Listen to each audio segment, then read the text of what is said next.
To be here. This is the first time I'm going to be sharing this research outside of 1515 Broadway, which is our headquarters, just about a block away. So I do have my notes because I haven't, you know how you give a presentation a few times and you don't need your notes anymore? Well, I'm not quite there yet, so I hope that you'll be okay with that. So, you know, as you just heard, there's actually there is research out there on social TV, but it tends to be about volumetrics, like how many likes a network Facebook page has, or how many tweets happened during an awards show. And we really wanted to understand an awful lot more about what social TV means to consumers through the eyes and the experiences of consumers, and what even the phrase social TV means to them. Because really, it's a lot of different kinds of behaviors that I think we in the business are naming social TV, or augmented TV, or second screen experiences, or co-viewing. There's a lot of different sort of monikers that are being thrown around, and I think it's also a really, really new space.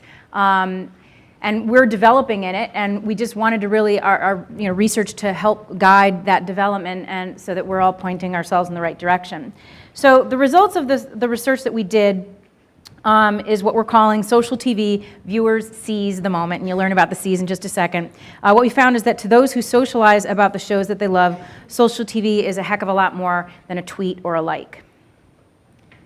All right, our methodology, you can see there we started with ethnographies. We really wanted to just sort of listen to how people talk about their experiences of socializing around their favorite shows, and we did ethnographies in Boston and San Diego with people aged 13 to 52. We also wanted to make sure that they were people who intersect with our brands and watch our brands. And then we turned it over to a nice big piece of quantitative. We talked to 1,500 people, again, aged 13 to 54, racially mixed. We wanted to make sure that we talked to a real spectrum of sort of kinds of participation in social TV behaviors. We talked to people that we considered pioneers, people who are really using the dedicated social TV apps like Miso and MTV Watch With and stuff like that at least once a week. They tended to skew male. They were around 29 years of age and years in median age. They're definitely on Facebook and Twitter and stuff like that. This middle section is the socialites, and these are people who are participating in an array of social TV kinds of behaviors, but more in I guess I'll call them traditional ways, like Facebooking and texting, and maybe not using those dedicated social TV apps that are launched out there now. These two groups of people tend to be the most aggressive online and are spending a lot of time either watching TV online or talking about TV online. They're not people who are only watching TV on TV, which is what you'd probably describe a little bit more describes the isolationists. They're definitely more behind the rest, and these are the people that I think represent probably the biggest opportunity. If we could get them to kind of come along with some of the social TV behaviors and apps that we're developing, they're the biggest pool of people at this point and would represent an awful lot more people participating. So next up is, I just wanted to remind everybody of some of the apps, and I'm sure that you guys have used some of these services yourself. HBO Go, it's a beautiful service. VH1 Co-Star, ZBox, which actually isn't here in the U.S. yet, but I believe they're looking to launch here in the U.S. in 2012. So that's just a quick reminder of some of the kinds of services that we're talking about. So one of the things that we did in the ethnographies is, what does the term social TV mean to you? And then we also turned this into the quant. And you can see just, one of the word bubbles here, the kinds of words that the consumers themselves invoke. We weren't, didn't want to lead the witness. We wanted to hear how they described it.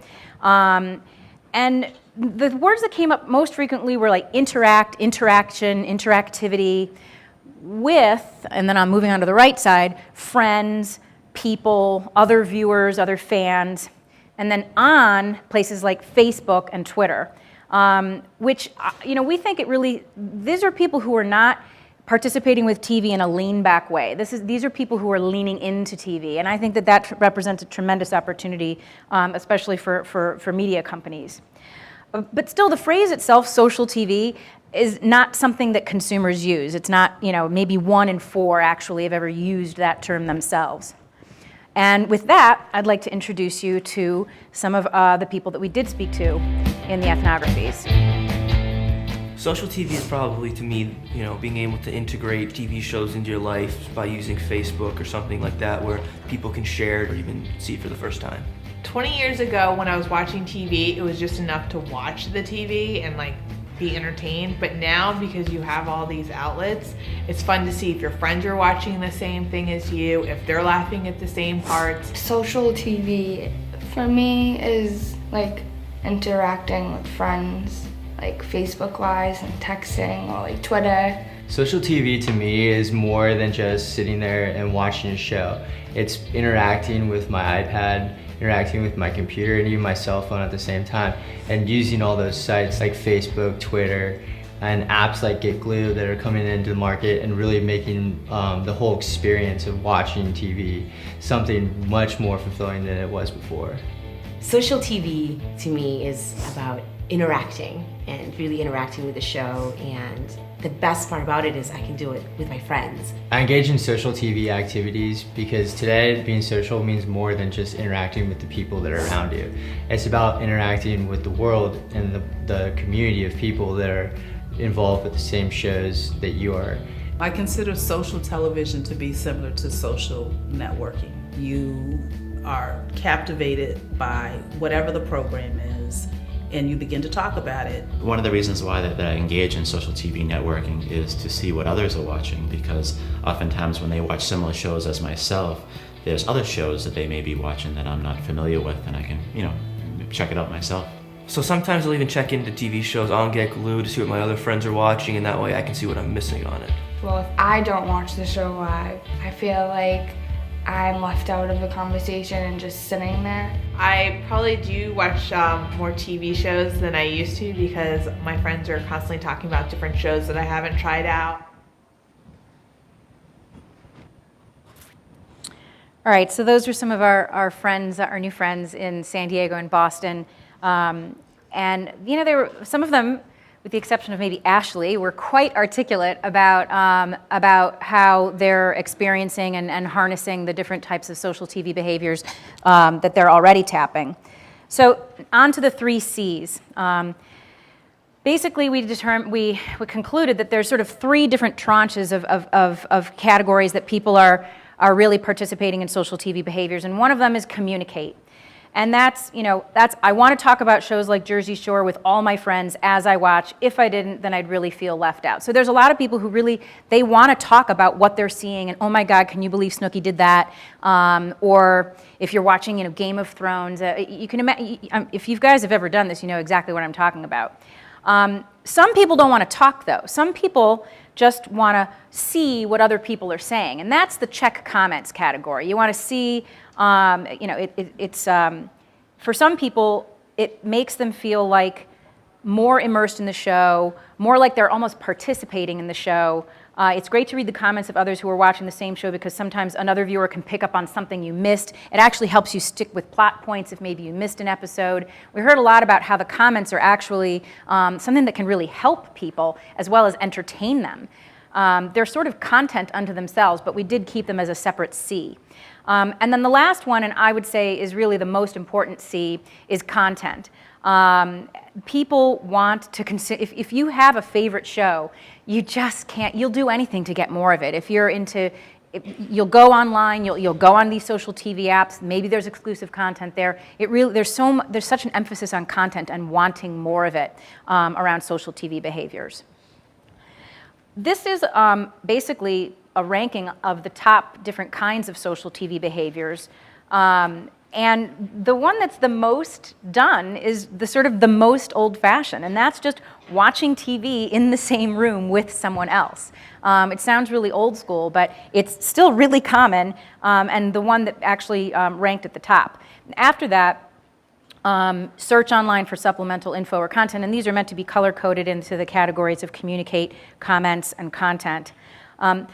So there's 13 different activities here, and on average, viewers engaged in 7 of these 13 social TV activities per week. So there's a lot of breadth there in terms of how people are doing different things around their favorite shows.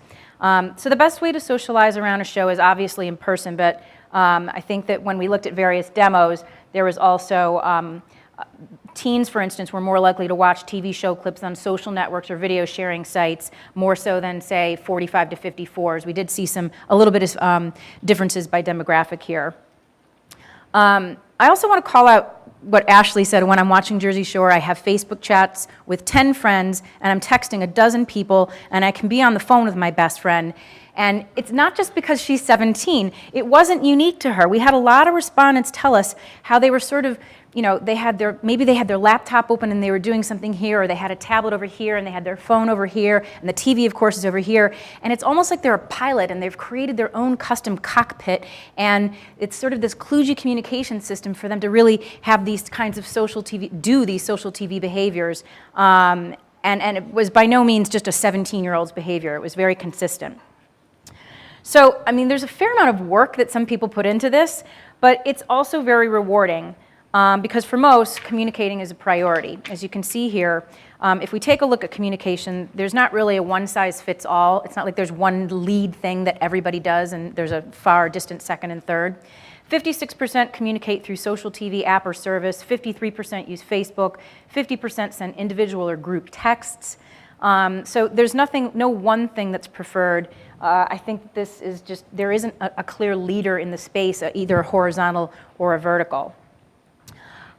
Socialization isn't exclusive to friends or family. The social TV experience is really about connecting with anybody who's also a big fan of something like you are. When it comes to, say, for instance, check-in services, 71% check into a show to let their friends know, and 64% check in to let other fans of the show know that, come on, let's go, we're off, right? Check-in services are a unique way of communicating viewing activities while simultaneously encouraging others to tune in and join a shared experience. Now, moving to the next big C, and that's content. To refer to the last panel, content is king for social TV users. Users really want something special when it comes to content. They don't want something commoditized that they could see anywhere, through some sort of a Google search or something like that. The number one request for content is, of course, full-length episodes. Everybody wants full-length episodes. Sneak peeks of new episodes, behind-the-scenes extras, highlight clips. I think that we at Viacom think this is a terrific opportunity for us because we have that content and we're the ones who can build it into our apps that we're developing as opposed to some of the horizontal players. This actually version of content took me a little bit by surprise. I just didn't realize how important it is to a lot of people. Games attached to shows, trivia, casual games. These are the kinds of things that pique viewers' interest if they're related to a show, especially if they offer some sort of a reward, like Vigil gives gift cards. It could be points or badges or stickers or anything. Real fans, if it is a quiz or a poll, they want their knowledge they know that show, so it can't be easy. You've got to make it challenging if you're going to go this route. The majority of TV socializers are interested in rewards that are real as opposed to virtual, so they want free stuff like free merchandise or signed cast pictures or merchandise discounts or access to a cast web chat. They want to participate and they want to be rewarded for that participation, and it just keeps them coming back for more. It just surprised me how powerful it is, and it feels like something, if we could harness it, it could really pay off. Next is comments. This is the final C. I should probably have an awful lot more visual space between numbers 2 and numbers 3 because far and away, people are interested in seeing comments from cast and crew, and then second, people you know, and a distant third are celebrity viewers, or a listing of most popular comments or all fan comments. I think the value of comments, like I mentioned before, is they can actually offer you a different point of view about what's happening and make you think of what's happening a little bit differently than you. They can help you pick up on something that you may have missed on your own. But mostly it's that it helps viewers who are doing this form a deeper connection to the show. And that's really valuable. It can help drive an awful lot of loyalty. I've already mentioned that that they do prefer cast and crew comments. The thing is that they have a really good. It can't be the publicist. They definitely can figure it out when it's not actually the star and that it's their publicist. Authenticity is key here, so don't try to trick them. One thing that I was also surprised by, because I was sort of imagining that social TV behaviors were something that people participated in if they were already a big fan of the show and were sort of an expression of loyalty, is that people talked about finding new shows and beginning to watch new shows because other people were commenting on them, and they were like, well, if my friend's watching that show, then I got to try it out. And show discovery feels like a little bit of a secret weapon when it comes to some of these social TV behaviors. If a handful of people are talking about a show, it'll interest me. I'll watch clips of the show that I don't normally watch if people are talking about it on Facebook. Sometimes I didn't notice something on TV, but someone put a comment on Facebook, and Facebook got me to watch it. So those were some how people were expressing themselves when it comes to discovery. When does the socializing happen? This is a little bit of a double-edged sword. People are most inclined to talk about something on Facebook or actually fire up a dedicated app when they're watching the show live. A lot less likely to do it if they're watching it a few days later. So I think it can be something that really galvanizes and prompts people to watch things live, which I really like. They're just a lot less likely to do any of these things if they're watching it a couple of days later, or even in some cases a couple of hours later. They just sort of feel like they missed the boat in terms of the comments. They're afraid actually of reading comments that might spoil a plot point that hasn't transpired yet in terms of when they're viewing it. If you really break this down and unpack it sort of in a more micro way, before the show, people are most likely to check in, and then check-ins fall off in terms of an activity as soon as the show has started.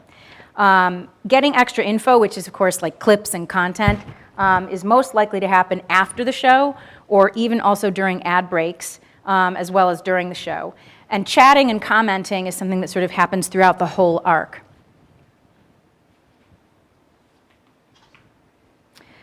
When it comes to implications for anybody that's developing in this space, I mean, first of all, it's very early days.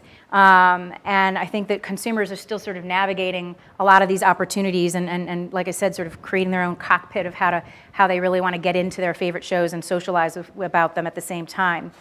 I think that there's actually pretty low awareness of some of the apps that are out there. I think that what they're seeking are things that are really easy to use, because after all, what they're really trying to do is watch that TV show. And so we did some sort of lo-fi usability along with the ethnographies, and people were dismissive of things that were cluttered in their UI. And like I said, you're generally doing a few things at the same time, so there has to be something very easy and elegant and simple. More isn't always better. We need to ensure, we're reaching out to our fans where they're spending time and connecting them to the social experiences that we're building around our shows and our characters. Because it's, right now, social TV services are not necessarily a must-use all the time, especially because of delayed viewing. I think that, like I said, we have an opportunity to drive people to live viewing if we develop great apps that incent people to really want to use them, and therefore use them when they're most likely to, which is during live viewing. And that's all I have today. Do you guys have any questions? I think I made up a little bit of time and get you to your drinks sooner. We've got 2 questions. We're doing good. Okay. So, of course, I can imagine there's a lot of transition going on in your business right now. Where does social TV sit in terms of your strategic priorities? Well, there's a group of development folks who, this is certainly on their plate of, we've got MTV Watch With and VH1 One as well. I think that we're going back to the drawing board to make those, to redo them and make them, like I said, simpler, more elegant. We learned a lot, and the team that that was sort of our key internal client on this loved that we were able to mine as much as we were, so that I think that they feel like they've got more focus now. And it's definitely a priority for them, partly because we think that it's a loyalty driver as well as a discovery mechanism, which I think, like I said, took me by surprise. I wasn't expecting that at all. Thank you. Yeah, Mike? Hi, Colleen. Really interesting piece of research and some wonderful insights into an area which, as you say, is very much emerging right now. the emphasis I'm taking from that is that clearly the thinking is towards how this kind of thing may benefit engagement and loyalty from a programming point of view. Have you been able to give any thought to any opportunities, or for that matter, pitfalls around trying to leverage this from a brand's point of view, from an advertiser's point of view? I don't think we've thought it through from that point of view just yet. I think that what we heard was such an amazing degree of enthusiasm and engagement and devotion and stakes in watching the show and sort of participating in the things that they're doing attached to watching the show, that it feels like it's a tremendous opportunity for an advertiser who's in the context of that show. But I didn't evaluate it or put numbers or metrics against it. I guess the flip side of that, of course, is if you mess it up in that space when they're so enthusiastic about the program, it could come back and the pendulum could kind of swing back the other way against a brand if they got it wrong. Well, if they're watching it live, that means they're not fast forwarding through the commercials. So to me, that feels like probably a good thing if you're an advertiser. You're not being watched in playback mode. I suppose the concern that they might be bringing to it is, all right, if they're so into communicating, are they doing that during the commercial breaks and they're not watching my commercial? Yeah. And I think that's where we have some more learning to do. Cool. Thank you. Thank you. I'm just interested with that image you have of everybody with, their cockpit, their devices, or whatever. Do you see that as an inhibitor, an enhancer, or a temporary situation? Is that going to change? And I guess to that also is on your content. Do you actually show these kids so they can see what they look like? That's like part of the show. And in other words, have a storyline that shows somebody with all these cockpit gadgets around them. Do anything? I'm just wondering, is that an inhibitor? Is that changing? Is there a convergence here? Because it just seems so kludgy. I think that, well, first of all, the internal version of this presentation, definitely there's a lot more video because that's just an amazing, I think, effective device in stop me talking and get the consumer sort of conveying it, and it becomes much more credible and understandable for our producers and our development people. In terms of whether, I think that the cockpit thing is something that is sort of, it's the enthusiasts, it's the pioneers that are the most inclined to be doing something that's sort of expansive like that. But I think it's a reality. And I think it makes TV a lean-in experience, which to me feels great. And all of the development of these apps feels like a way to sort of eventize watching the shows, and that also feels like a good opportunity. So I'm going to say it's a good thing. Oh, right there. Do you think there's a need to develop an app per show or an app per channel, or actually it's about driving the buzz via the existing social networks? We actually asked about that, and people's ideal app would be one that's just perfectly tailored to their 5 or 10 or whatever favorite shows. But if they couldn't have that, they would have an app per network, right? So they'd have if your top 5 favorite networks are MTV and HBO and FX, you'd have 3 apps on your tablet or whatever. They don't want an app per show. They want it to be a little bit more just sort of organized and fewer than that. Do we have another question? Wait, there's one right behind you there. It might be too early that you've heard about this, but have you heard anything from the directors or creators that they don't like this, that they would prefer people to be totally engaged and not all this stuff around them? And I can't imagine that you would choose that over having this social aspect, but have you heard anything from the directors against this? I haven't heard anything from the directors, but I should tell you what we heard from consumers around the kinds of shows that they're most inclined to do any of these social TV behaviors. It tends to be reality and not like immersive drama, because they just want to watch when it's something like that. So their social TV behaviors will definitely not be during the show. They'll be checking in, and then afterwards going for more content and reading all the comments or something like that, because maybe it's a complicated show, or you just don't want any distractions. It's maybe the less, it's the reality TV or the competition shows or some of those where maybe it makes me nuts when I'm watching one of those dancing shows where they finally reveal the winner, and you've been watching for an hour and a half and you've really only seen 2 minutes of original content because they keep reviewing what happened the night before. And those are the kinds of shows where it's really easy to also do other things. So I I don't think we've done any interviews with our directors or producers around their preferences about developing. I think that they feel like, okay, this is a good thing. This has to be a good thing. And it's early days, and I don't know if they know what they prefer yet. We have one question here.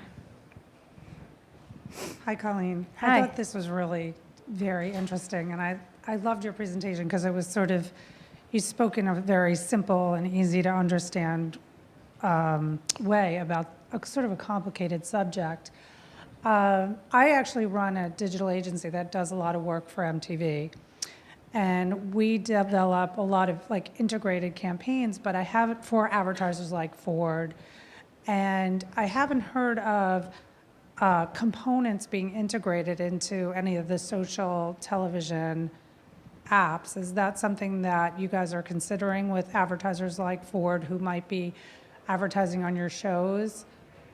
I think if we're not, we should. And I honestly, I think that my time spent with that group of internal, folks is been so much about this research that we haven't probably revisited the roadmap for what's next. That's probably next week. I'll have to talk to you. Yeah. We'll have you back, and you But can that's a tell good us. question. Yeah. So I think we could take one more question. We had it, but I think we're in good shape. Okay. Well, thank you so much, Colleen. That Thank was you. really terrific.